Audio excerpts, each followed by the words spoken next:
And it's Ken Kraetzer for Cam Vets Media. We're at West Point today for the graduation for the class of 2024. Beautiful day. The stands at Michie Stadium are going to be packed with parents, grandparents, friends, and relatives of these graduates who've had a long 4 years. I call it a 47-month grind to complete West Point. Remember their R Day back in July of 2020. They had to do it differently. They got dropped off in the Buffalo Soldier parking lot, and that's where the last goodbyes were done very briefly. And then start of their West Point careers. We've been there for a lot of the big days for them when they marched back from basic training to being assumed into the Corps of Cadets. Special days, all a little bit different because of 2020. And we're here for the big football games, the wins over Air Force and Navy their freshman year, and this past year for the Commander-in-Chief Trophy wins over Air Force and Navy. Of course, so many of the big days, the ring day for them, branch night, when they selected their branch of the U.S. Army.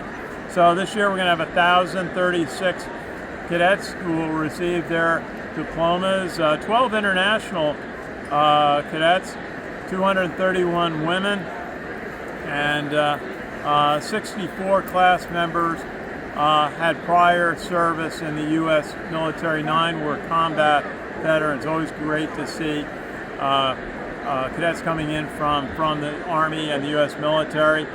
International cadets who represent Albania, Bosnia, Herzegovina, Brunei, Cameroon, Georgia, Kosovo, Mongolia, Philippines, Rwanda, South Korea, and Taiwan.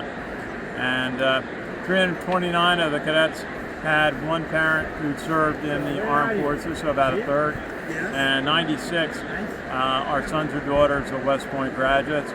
The motto is like none before, and the first captain is Martin J.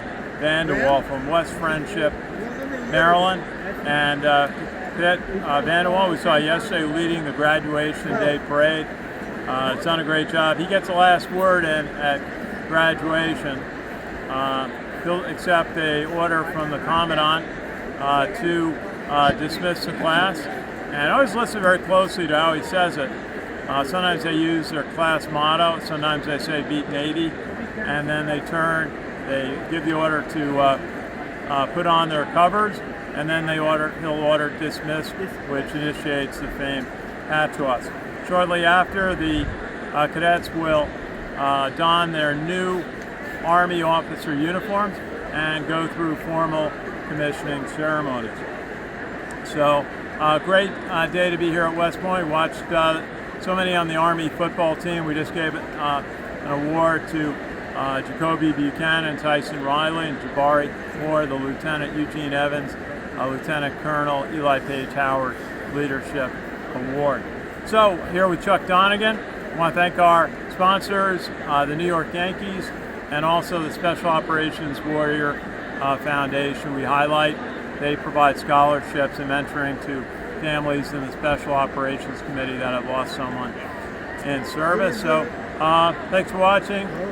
Ken Kraetzer for Cam Vets Media. We cover cadets, midshipmen, military, and veterans proudly since 2008. Thanks for watching.